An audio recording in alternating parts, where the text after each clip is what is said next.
All right. Welcome back. Talk to Jack this week. You guys, this is such a good one.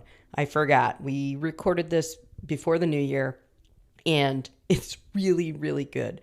So I know you're going to enjoy it. It's very cold out right now. Hopefully, this warms you up and leaves you feeling good about things. Oh, I need you to let me know if you want to come on podcast and talk because you don't just want to hear me for an hour. Of that much, I'm certain. But don't make me read my emails to you guys again. There aren't a lot. So if you want to be on the pod, email me, camptimefcdc@gmail.com. And if you think I'm talking to you, I probably am. I would love to hear from you. I would love to hear your perspective. Are you a current counselor? Yes, need to hear it. Are you a former counselor? Would love to hear it. Were you one of my counselors? Even better. In the meantime, stay tuned. This one is awesome. We talk about, basically, I emailed the Katies or I texted them because I'm a hip millennial. And I was like, what do you want me to ask Jack about? And it's all of that stuff that you want to know. Like, what was it like, being a Cowell? Like, what were the perks? What are things that you did that no one else could do? And we got a lot of that information. This is really, really fun. I know you're going to enjoy it. So please do that. And again, email camptimefcdc@gmail.com. Come on and talk to me about something. All right. That's it. Hope everyone's having a great new year. Hope you're all happy, healthy, and enjoy the pod. It's so Maybe, easy. Anyone can do it. yeah. Everyone just missed out on some great content if we got cut off. That's right. Yeah. And you know what? We'll never tell it again. Ever. It was kind of making fun of me, so I wouldn't hate it.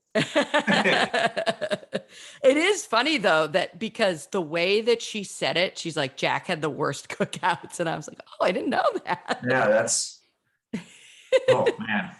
Got my blood boiling. No, Yeah. we did have one disastrous cookout. Yeah. I thought the other, whatever, 18 or so we did over the years, may not, whatever number it was, went fine. But no, all I remember is that one. That's right. One funny thing I do have about cookouts as an assistant counselor, while we're just on that, is the first time I went to Scott Howe was the head counselor and I was an assistant.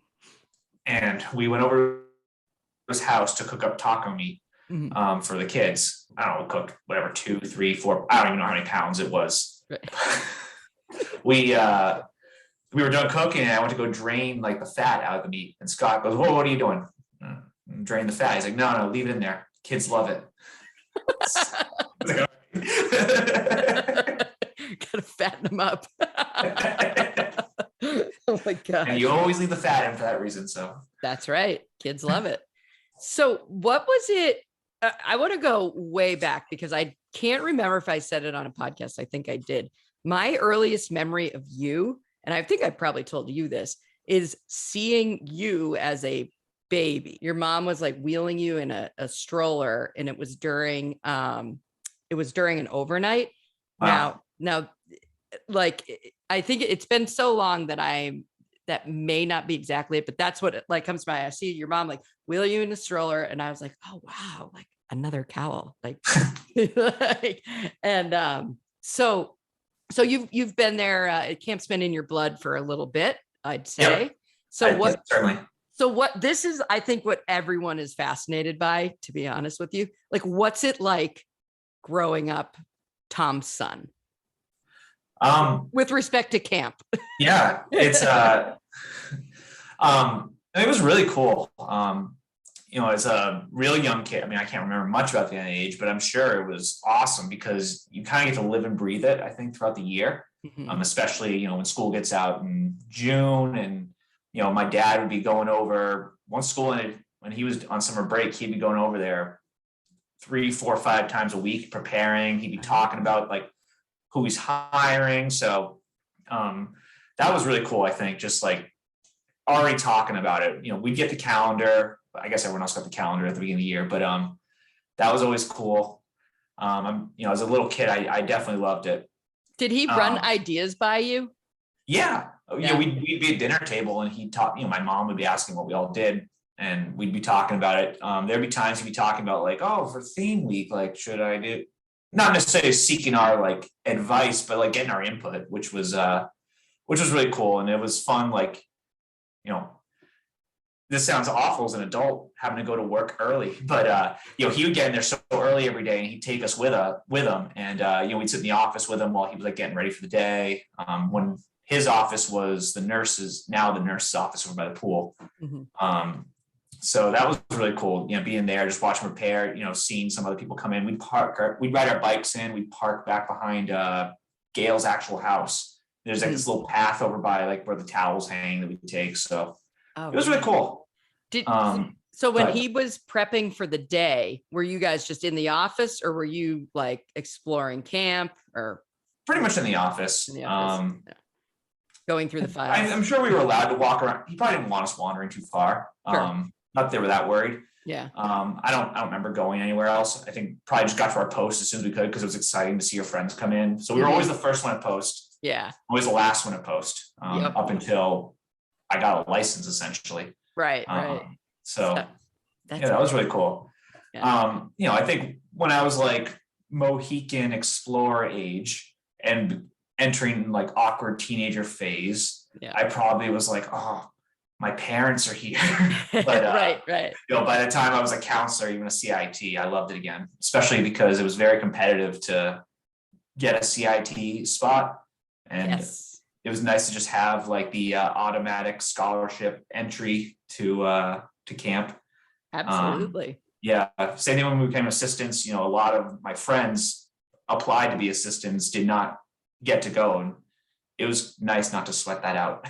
Wow. And were those friends like, Jack? I thought we were friends. I don't think so. Luckily, it was before we had cell phones. Dating myself a little bit. Some people my age had cell phones, but excuse me. Yeah. It was AOL Instant Messenger was the main form of contact back then. So I guess I'm really dating myself, but. Did you, when you were a CIT, was it 1 year or 2 years of CIT? 2 years. Okay. Yeah.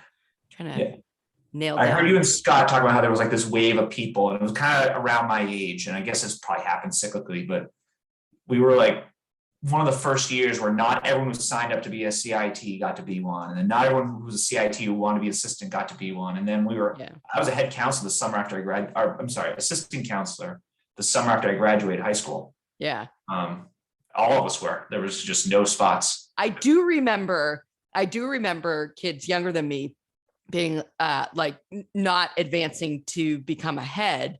And because like I told Scott, like we just stopped leaving. Yeah. And I don't know if it is cyclical because I think that people stopped leaving. And if you like look now, like people still have just stopped leaving. So I mean, I still know several people. I mean, Mike, obviously, Billy Rice, Sue Rice. Yeah. There's still people that were head counselors when I was there. Some of them were younger than me back then, and now they're. I was only head counselor for 2 years, so I never got to, I guess, stick around for those extra years to just enter that next group of heads. That right. But you had the extra year being an assistant. And it was so much fun being an assistant that age, anyways.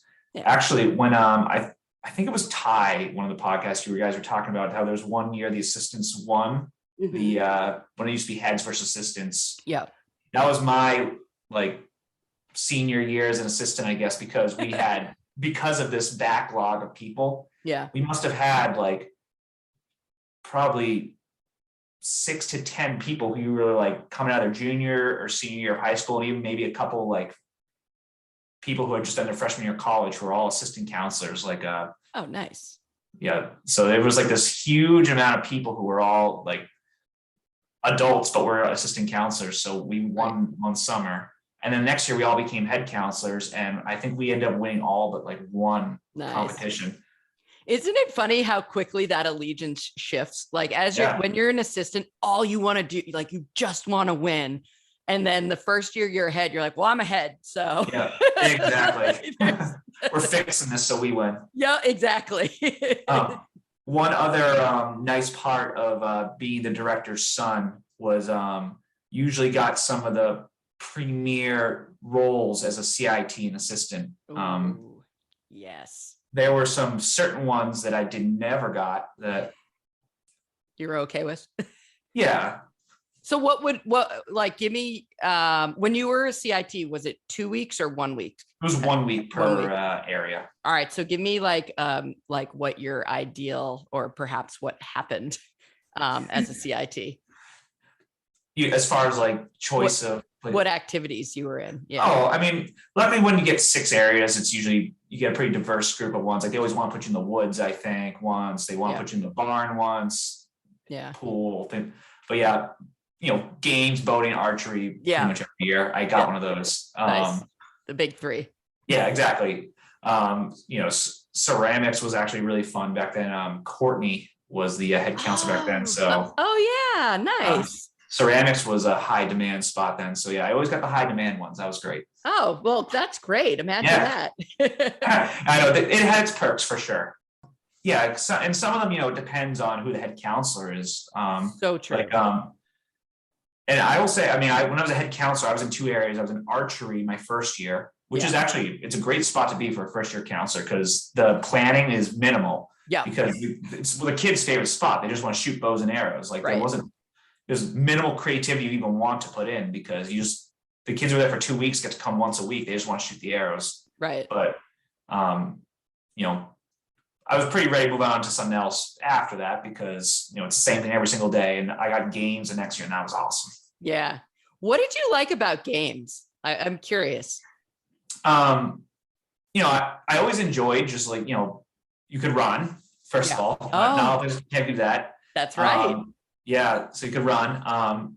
It was just fun to play like sports and games all day. As a head counselor, I really enjoyed the variety. I'd pretty much have like the same game every day or not every day, but throughout the day. And then maybe like change it up if like a junior camp came, and then Wednesdays was dodgeball Wednesday for no matter the age. Oh, you were okay. I haven't locked down someone with this. So you were there for that. So yes. What happened to dodgeball? How did that come to be? So this started, it might've been 1 year before I was there. I think Scott Cowell was head counselor. I think what was happening was the kids just want to play dodgeball. It was high demand for the kids. Right. And I think it just got to the point where it was more the playground, how you could go to either a free swim or playground. Yeah. And kids weren't going to the pool. They were all going down to games and they only wanted to play dodgeball. And I think it just led to, there were so many people down there every day and just kids were getting hurt. Yeah. Not badly hurt, but like, right. I got hit in the ball of the face. Ow. Right. I'm going to nurse. Right. Get an ice pack. So I think for that reason, I think Gail and my dad kind of said, let's just cut down on it. Right. So there's variety in what the kids do. And also, I don't know, maybe the games counselor at the time is playing a lot more dodgeball than they wanted to, but they essentially made it only Wednesdays you can play dodgeball, but it was great because Wednesdays was just like, I remember, in fact, Scott Howe, the first year they did this, he was a games counselor. I remember he'd come to flag in the morning and scream about dodgeball Wednesday and the camp would go nuts. Nice. So, when I became the head counselor after him, the rule stayed. Wasn't my rule, but the rules in place. So I kept the tradition going, and I think it continued after me. I don't know if it's still going on now. Maybe it's gone away, but I think it's gone away is what I can piece together. I can also see Tom and Gail kind of getting together and being like, oh, we should cut down on dodgeball. Let's just make it, once a week, like not a big deal. But then that like kernel of not a big deal, a camp was like, it becomes like the biggest thing. They probably liked that it became a thing too. Yeah. I vaguely remember Scott Howe again when he was the games head counselor. I think either he made it or a camper made him like a T-shirt that said Dodgeball Wednesday. And he started wearing it on Wednesday. Perfect. So it became a fun thing for everyone. Now, did dodgeball include like Star Wars? Was it any type of dodgeball or? Yeah, I think typically. I'm trying to remember the difference. Yeah, Star Wars, there was a kid with the stick who would like tap you and even more dangerous. Yeah. Yes, exactly. I think I did away with the one-armed man was like my one, like I'm in charge and there's no one-armed man. Yep. Because there would always be some huge kid with his arm behind his back who was Yep. like a juggernaut and couldn't go down or something like that. Yep. Every time. Yeah. But yeah, that or trench was the one I liked where you had to throw it over to get people out. Oh, right. Oh, yeah. I forgot about that. Yeah. You did games as well, right? I did. Yeah, I did too. That's why I asked, because I did it as a head for 3 years. And I was ready to move on from games at that point. And I think it's just a lot of like, what are we going to do? And again, I didn't put any thought into it. That is the breakdown. But no, I know what you mean. There would be a lot of times I remember where like I'd see the kids running down the hill towards the games. And in my head, I'm like, what are we going to be doing for the next 30, 40 minutes? Yeah. It's like, oh, they're really going to come. Okay. Yeah. The one thing that was nice, I guess, we had the responsibility of the bell ring. So if I was getting a little tired, go ring that bell a few minutes early. Yeah. Like, oh. What one game though I loved too, and I only did this with junior camp was but for the most part, junior camp was everyone's it tag. What? Just tag, but everyone's so if anyone tags you, you sit down, anyone can tag you in. And the kids love it, it's just madness. And then that's one time I think we had like playground or something. It was like a rainy day or like a cool day where like playground had like twice as many kids as ever, all ages, and we played it, and it was just madness on the hill. And I think my dad had to come down and shut it down, like, or Gail, because she just saw like 100 kids just sprinting in multiple directions, 12-year-olds along with the 5-year-olds. And what is this? Yeah. Did all of the Cowell men, have you guys all been the head counselor of games? I think so, right? Yeah. I know Sam and I were. Mike, I know, was too. Yeah, Mike is. Jesse, I think he was. I seem to remember Jesse. Yeah, you remember better than me because I think my first year at the camper might have been his last, but I think you're right. I think he was. So yeah. Oh, make it a trivia question, Sam. No, you're listening. No, that's great. No, I did like you having games and it kind of being one of the big three. Like when my first year as a head, when Tom was like, all right, do you want to do games? I was like, oh, I must have done something right. Like that's good. But also, like you said, there are, there are certain things there's no way I could have done, like arts and crafts, for example. Oh, yeah. Did you ever watch the camp videos in the off season? Yes. Yeah. Especially as a younger child. I mean, not so much when I was like a counselor, but when I was a kid, absolutely. We had all the, I mean, and you guys probably remember this, we had all the Bill Dan or Tom Gilmet ones. Of course. Yeah. Oh, I can't wait to hear you get one, if not both those guys on. I want to listen to them. I know. It's those were great. Those were awesome to watch. They must have had like only one CD at the time, and it was Dave Matthews Band, Under the Table and Dreaming, because every week that was the a different song from that album was the theme song for the music video at the beginning. But that's right. Yep. Summer of '94. Absolutely, I remember it like clear as day. And it was like the order in which the singles came out too. Yeah. Like, what would you say? And then we got ants marching. When I like became like they're not really a band kids like, but when I was in like high school or whatever, I kind of got in. I was like, oh, I actually know all these songs, and it's all from him. Yeah. Well, I was talking to Mike about this. My like musical taste in general was so impacted by virtue of being at camp, and like just as an extension of that, it was from Bill specifically. So it was like Dave Matthews, and then like a lot of Counting Crows, and then like a lot of Alice in Chains. It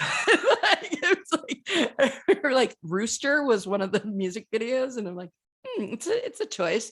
But that was the best. So yeah. So all right. So I'm happy to hear that you would kind of take advantage of like all that you had at your fingertips when you absolutely were at camp. It was and I've heard from several older friends, maybe yourself included, years ago, that I knew that as a kid too, and I wasn't afraid to tell counselors that I'm Tom's son. Do you know who I am? Yes. Do you, so how many counselors did you have babysit for you? Oh, it's hard to say because, I'm sure we had a ton when I was really little. Yeah. I know you did. Greg did Yep. for a long time, as well as Sister Katie. Yep. Trying to think of who else. I'm sure there were like half a dozen other ones who probably when I was really little, who are probably all listening right now, upset I forgot. But did Kelly ever? I don't think so. No, maybe. Yeah. Maybe she did, but I can't remember that. Yeah, I was thinking I was like gonna like add some in. I was like, oh no, I know that it's just me and Katie and Greg. How did my dad, aka you're already your boss, pay you a living wage when you were? So did I tell this story? I can't remember. There was one year I was in 8th grade. So I think I had been a CIT the year before. I don't recall. Maybe I was going into being a CIT. Anyway, I was in 8th grade. I was on the softball team. We were playing in Medfield, and we're hopping back on the bus. We had just won, and I hear Sarah, and I turn around and it's your mom. And I was like, oh, hi, Mrs. Cowell, blah, blah, blah. She's like, hey, are you available to babysit tonight? And I'm like, sure. So like, great. Like, I'm never going to say no. Now, it was my birthday. Yeah. But I was like, got to do it. Yeah. Otherwise your application is going to get lost in the mail. Yeah. I think I had just finished up my CIT year, because it wasn't the first time I had babysat for you, but I was like, oh no, absolutely. I'm available. Yeah. Whatever you need, I'll do it. Yeah. Mom, cancel the party. I gotta go. Yeah, exactly. We'll celebrate next year. It's not a big deal. But it does make me happy to hear that like you kind of like took advantage of being able to have like that taste of camp in the off season. Because that was wonderful. That was a really cool part of it. Yeah, the rest of us were just like itching for it. So yeah, stuck in school.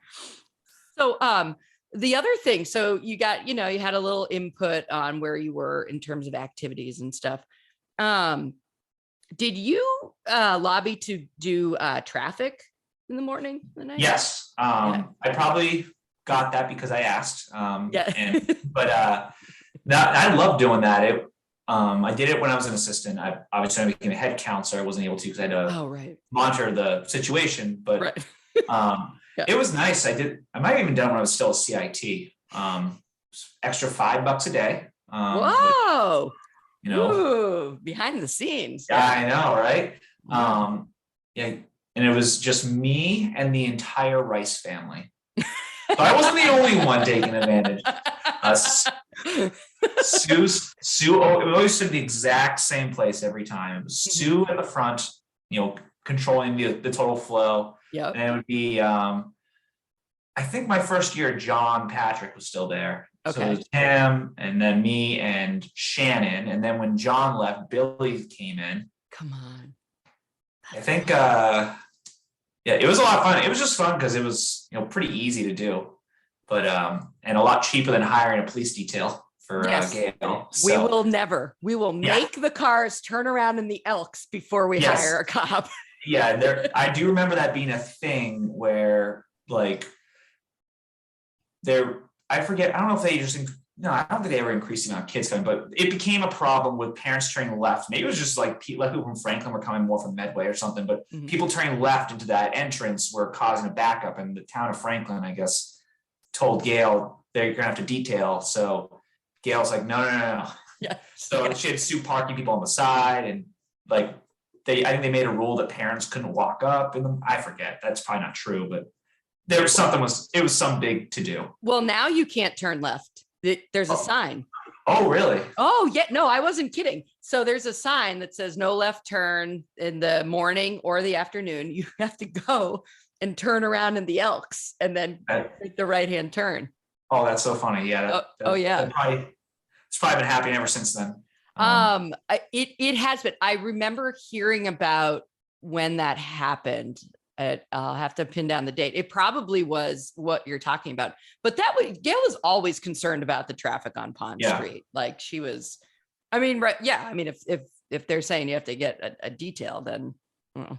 Yeah. And it also kind of makes sense now why it was just because I'm pretty sure Mike did it after me too. So it was just my family and the Rices. Yeah. Because it's probably a liability to put a 14-year-old out in the middle of traffic directing like SUVs around. So like my family and the Cowells won't take a suit against the camp. So. Yeah, probably an acceptable risk. Yeah. I forgot Sue she did traffic all the time. I forgot that is my memory of her, or one of them. But so you say that it was like super easy.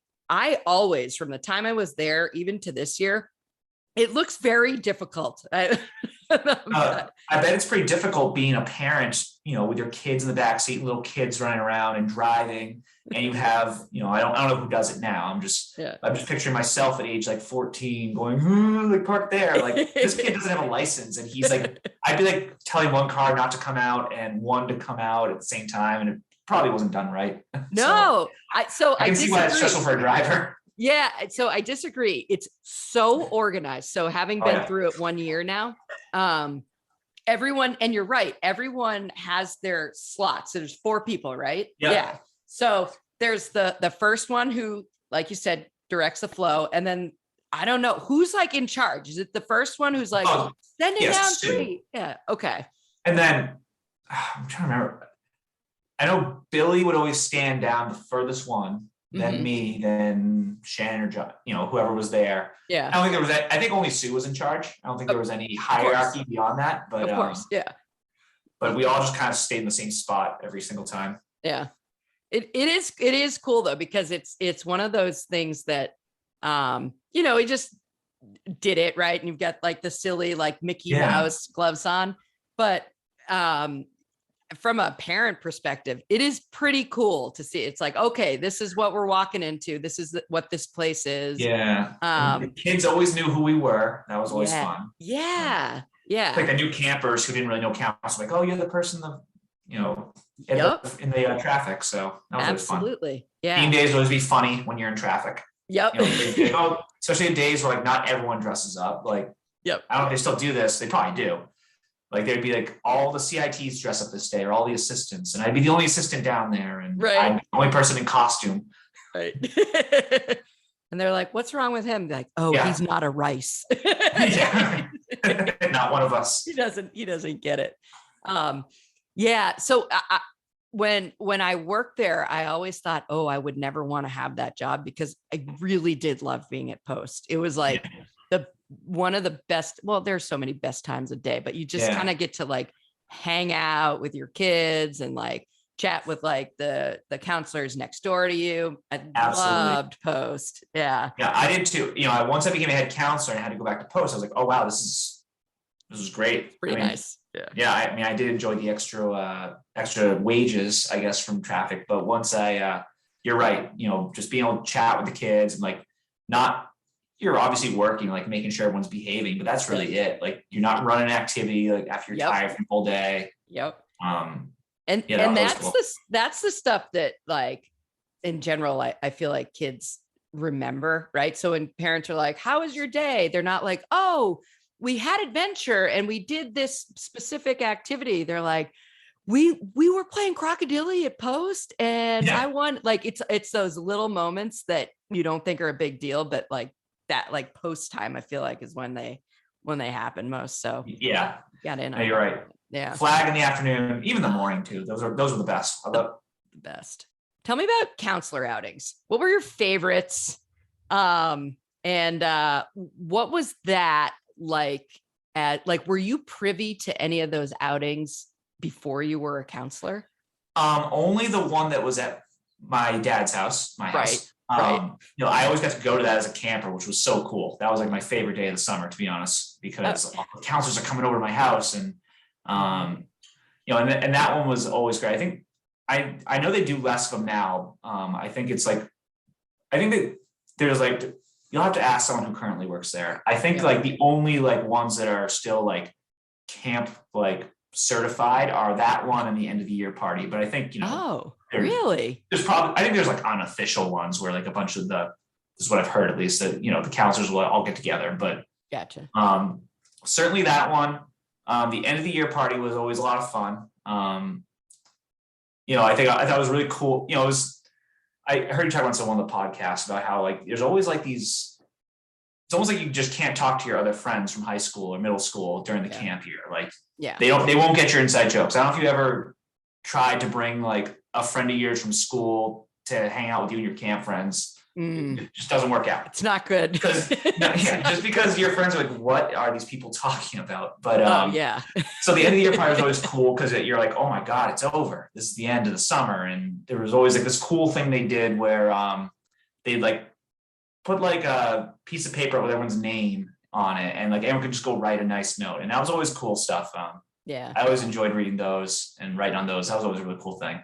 The other ones, I think they were just like going out to like Chili's or something like that. I think I enjoyed those when I was like 13 or 14. I was like, oh, I can go socialize. But I think by the time I had a driver's license, I was like, I don't really want to sit at a table. I don't want to be the person at the table for 40 at Exactly. With a poor waiter or waitress that is like, oh, guess I'm not going home till 11:45 tonight. Right. Making no money from these kids who are CITs and don't get paid. Exactly. I need 14 Sprites. Waters. The counselor, the end of the year party was always like the best night of the year. I felt like it was. It was such a bummer that camp was over. I think that was like universal. Everyone was like very sad that camp was over, but that party was like the whole staff had like totally gelled, was like totally in a groove. And then, awesome. You just got to kind of like let loose at the Elks and inside the Elks. Yes. And I remember when they first started doing the notes thing. I think it was when Shannon and Katie Bell were social directors, I want to say. And it was just such a cool thing that like here's your name and then just write something nice about the person. And like everyone's name is just filled up with like I don't like the most heartfelt stuff that you wouldn't say anywhere outside of camp, I feel like. And it was nice in that like you heard the compliments and were able to give them, but it was also like you got to bring home like one final piece of camp. And it was like you come home, the party went till like midnight, and you'd come home and just like memorize it basically. You knew everything that everyone had to say about you. It was awesome. I honestly forgot that thing when as late as midnight, but you're right, it did. It was late. And then if there was an after party, oh boy, that was a late night. I have no idea what you're talking about. Did you I know that some of my other camp friends did this as well. Did you save all of the stuff from camp? So like you'd get the schedule, and then Tom would pass around quotes every day, and there'd just be schedules and everything. I had a stack of paper, probably 10 inches thick, from like every year that I worked there. It seems like you maybe didn't do that. No, you had the real. I would often save them like throughout the week.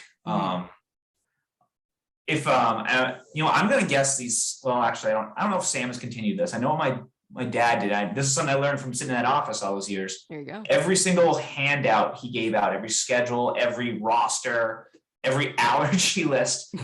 Might want to cut that part out for HIPAA violations.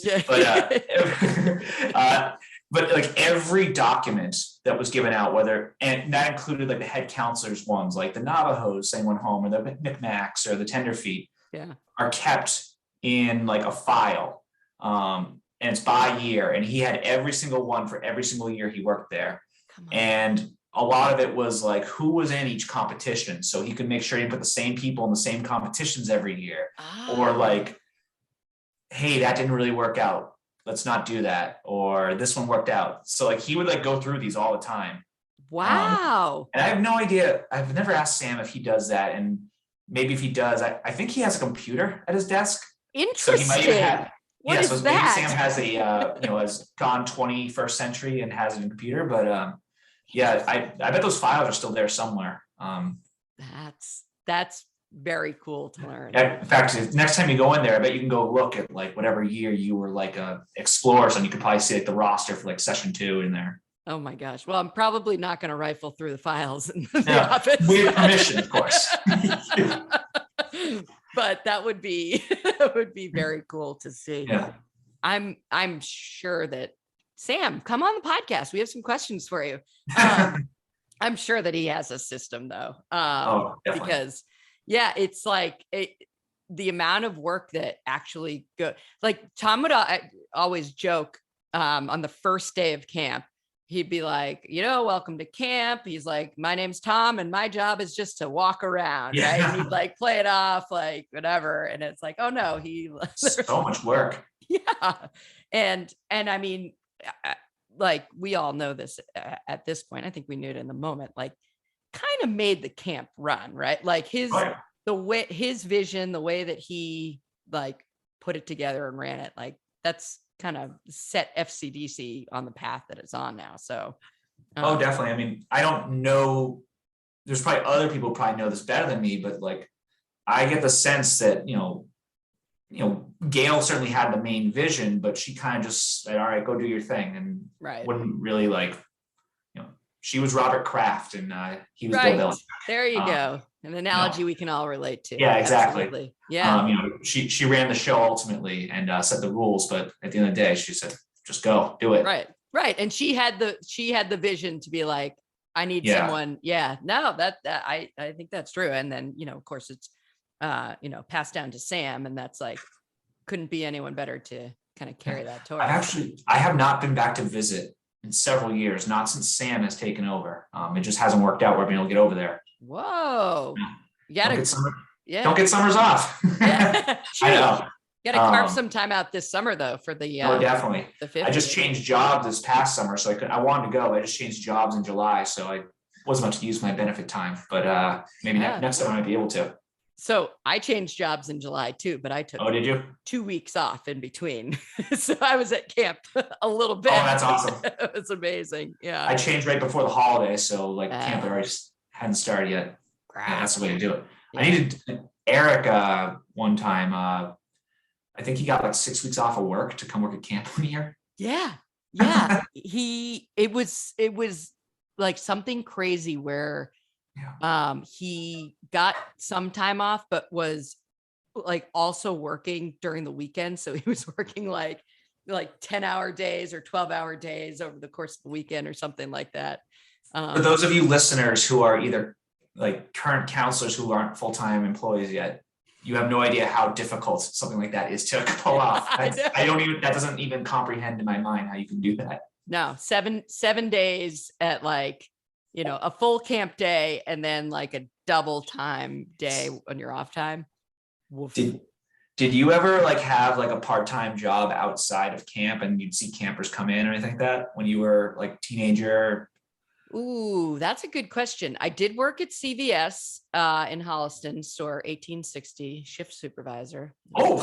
Wow. Big deal. Yeah. I worked the Sunday night 6 to 9 shift because I was playing sports. And so it was me and I was managing my 2 friends. So there were 3 high school juniors in charge of CVS. Oh God. Well, I don't believe I had any campers come in because I live in Holliston. Drew Bledsoe came in one time. Oh, that's cool. It was very cool. It was very funny. It was like right at like the peak of when he was like his superpowers. Wow. He came in, he's walking around and he's like, get some candy. He's like, yeah, gum. He goes, you guys have any, oh yeah, do you guys have any chewing tobacco? And we're like, oh no, we don't sell. He's like, oh yeah, cool. It was great. Funny. Yeah, it was funny. No, I never saw any campers at any of my other jobs, just by virtue of where I lived, but I always wished that I would. And I always was on the hunt to find counselors in the wild when I was a camper. Yeah. What about you? Did you see? Yeah. when I was in high school, I worked at Outback Steakhouse in Bellingham, and I think it's still there. Yes. And I'd see the kids would come in occasionally. Nice.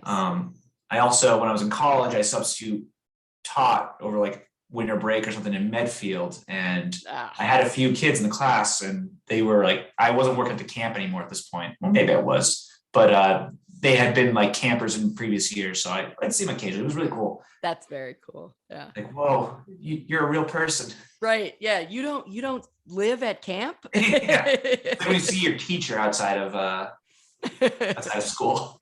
Do you, this is a long shot. Do you remember when the show Whose Line Is It Anyway? Yep. Popular. Oh. Tom came to camp one summer as like, we're gonna do this. Do you remember that? Oh, I don't know. Maybe. I remember the show. I remember the time frame, but yeah, so we came to orientation and he's like, hey, have you guys seen that show? Whose Line Is It Anyway? And we're like, yeah, like the ABC smash hit. Yeah, I've seen it. He thinks he can emulate Wayne Brady. Mm-hmm. Yeah, he's like, we're gonna do that this year. So and I think we were all like, how?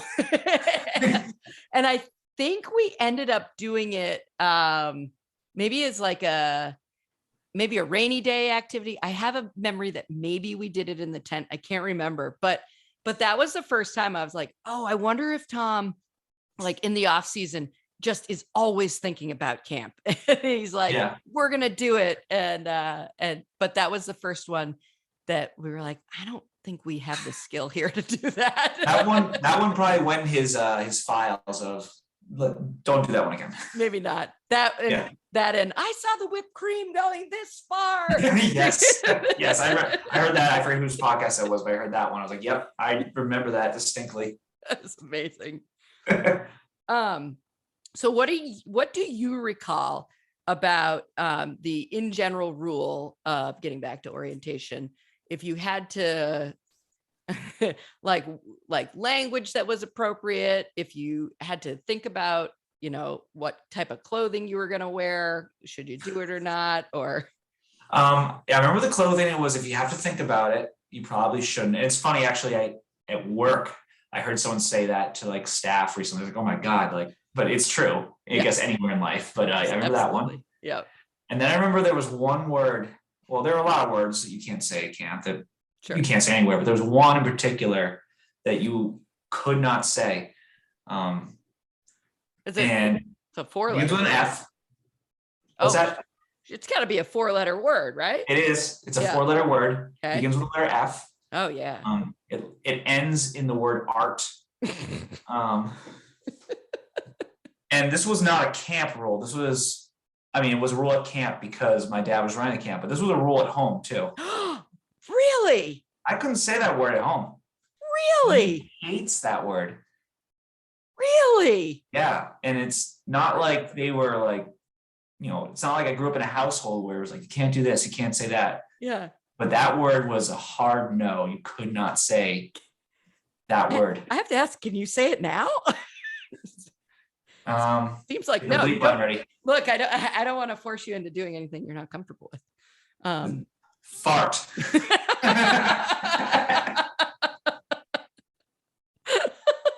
Sorry, I just had to think about, can I do this? Like, no, I haven't worked there in like 15 years, and I might still be a rule, to be honest. I have no idea, but well, look, Tom, we're trying to get you on the podcast, so that I coerced Jack into doing that. He's still a good kid. I didn't know that was a Cowell rule, not just a camp rule. Yeah, I think he just didn't like the word. Yeah, well, he would spell it out at camp. He'd say, you know what, and it would all be part of the clothing. Like, if you even have to think about it, don't do it. And then he'd be like, and words we don't use bad language here. We don't even say FART. And he'd spell it out. And like all things, became like kind of a running gag with everyone. I didn't realize it was like a California. No, that was his rule. I don't think that came down from Gail or anything. That was his rule. It certainly was at home. So, well, we made fun of it, whatever at the time. But of course, like looking back, like, oh no, that's like a great thing for the camp. It's perfect. Yeah, I remember it kind of being a funny thing. Like if a kid said it, they weren't getting in trouble. Right. Yeah. Yeah. Hey, don't say that. Like, what? I say it all the time. What about booing? Was that just a camp rule, or are you allowed to boo? That was a camp rule. Okay. Although, this is just a sign of being, young kid, I guess, in a time frame. But back, and this is like God, dating myself again. This is like late 90s, early 2000s. There were these T-shirts people would sell outside of Fenway Park that say "Yankees suck," and my friends had them, and I wanted one so bad. And my dad said, "No, you can't have that." And in hindsight, thank God he didn't let me get that. Like, what a bad shirt. Also, the Yankees were awesome back then. Yeah, we were just bitter. We stunk. We were terrible. Yeah.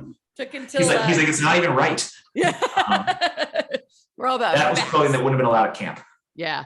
No, my parents would not have allowed me to wear a Yankees suck shirt. That's exactly. So I'm very grateful I wasn't allowed to wear it, because I would have been so embarrassed. There were pictures of me in that. Yeah, exactly. They're like, who's this 8-year-old? Like, yeah.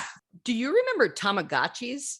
Oh yeah. Yeah. That was like the original cell phone almost, right? Because it's like a video game you have to constantly update. Yeah, you can add that to list of things that got banned along with dodgeball, except for Wednesdays. I remember having a camper when those, whenever that was in the late 90s when those came out. Yeah. Pokemon cards. When Pokemon, and I know it's big again, but when it was really big when it first came out, we would bring our cards to camp and got sent home like the next day or two. Like no more, because we were trading cards instead of like doing the activities. So. Ooh, wow. Yeah. Oh, we started you down a path of gambling. Oh, I didn't know about the Pokemon cards. Yeah. Okay. Sunglasses. Yeah. I think that didn't last very long. No, that was one summer. I remember it being highlighted of like, if you're going to talk to a kid, take your sunglasses off. Which makes sense. It makes a ton of sense. And it's like, it's not even that it just makes sense. It's like a best practice in any sort of like education, like or childhood, whatever. It's like, yeah, of course. Yeah. But the way, and I could be misremembering this, but the way I remember it though is that before, I think that ended up being the compromise after the fact was taken off when you're talking to a kid. But I believe at first the initial rule, and I could be wrong, but this was no sunglasses. And then Kelly, also rightfully so, was like, we're at the pool all day. We need to have sunglasses. Right. It's summer. Yeah. Yeah. There's an episode to be had all on orientation. I feel like all the stuff that happened there. Not the least of which is camp time is real time, right? Like that was, you'd stop at the pool and Tom would be like, you see that? And point to the analog clock. The namesake of the podcast. I know. Yeah, it was that one pool clock that, God forbid, the battery died. Right. It would be like, I don't know, it's 4:58 everywhere. Yeah. I remember that. That was hilarious. Yeah, it was great. But I always so we'd stop, set our watches or do whatever. And then I loved it. It was one of those things I could hold on to after camp and be like, oh, this is camp time, right? Like October or whatever. And then daylight savings would come. And then but you get back to camp the next year and you're like, it's 13 minutes off. Yeah. What has happened? Wow, my $8 watch can't keep it up. Can't keep it with fear. Who could have seen that coming? Yeah.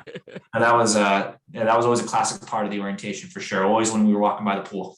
Yep, absolutely. But yeah, I want to definitely do a whole episode on that. So we'll get you back.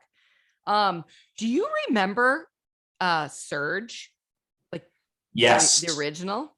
Yes. What do you remember from that? When I was, and I think it kind of was phased out when I was like a younger camper, but yeah, I think it was like a punishment for the end of the year for someone who got in trouble a lot.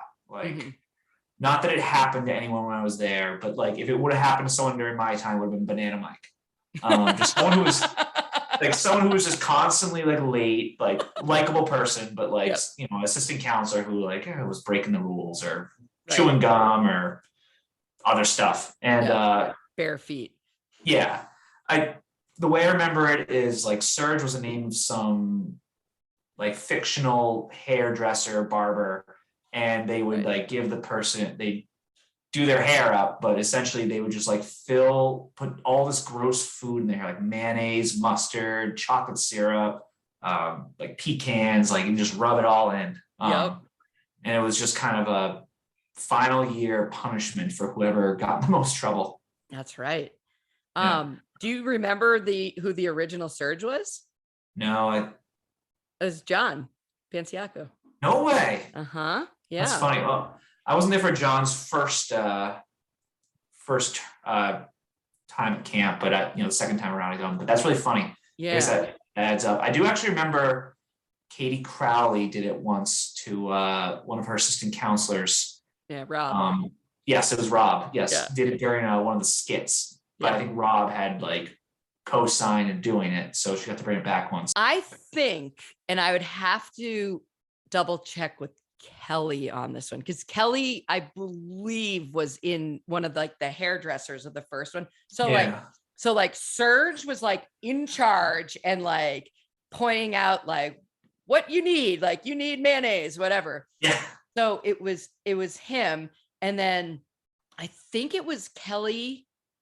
This is back when the big name was Kelly. There were like 3 or 4 Kellys at camp, like before there were a lot of Katies. And I think it was Kelly and another Kelly were the hairdressers. And then one of the people who was in trouble was Joyce, I believe, who was. I remember Joyce. Yeah, she was my head babysitter. Oh, there you go. We got one. Because she was she a Medfield teacher? I think so. Yeah. And then there was someone else, but I think that Serge was not an officially sanctioned punishment.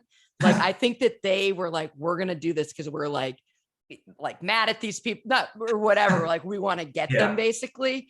And because they did it at the tent, they did it at the theater, and I think it was on the last day of camp.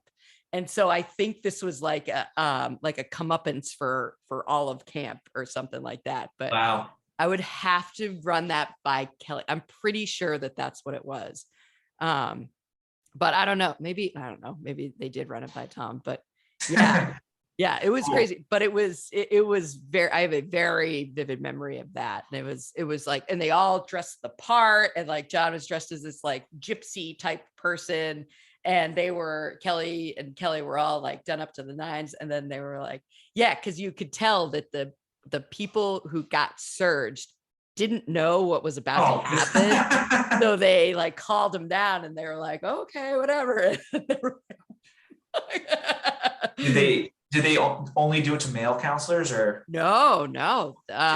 Yeah, I think it was Joyce, or maybe Joyce. I don't think so. I think there were, because people would get it all in their hair and everything. Oh God. Yeah. At least I was buzzed at a 3 in the summers as a kid, so I could have managed that. Yeah, do whatever you want. Yeah.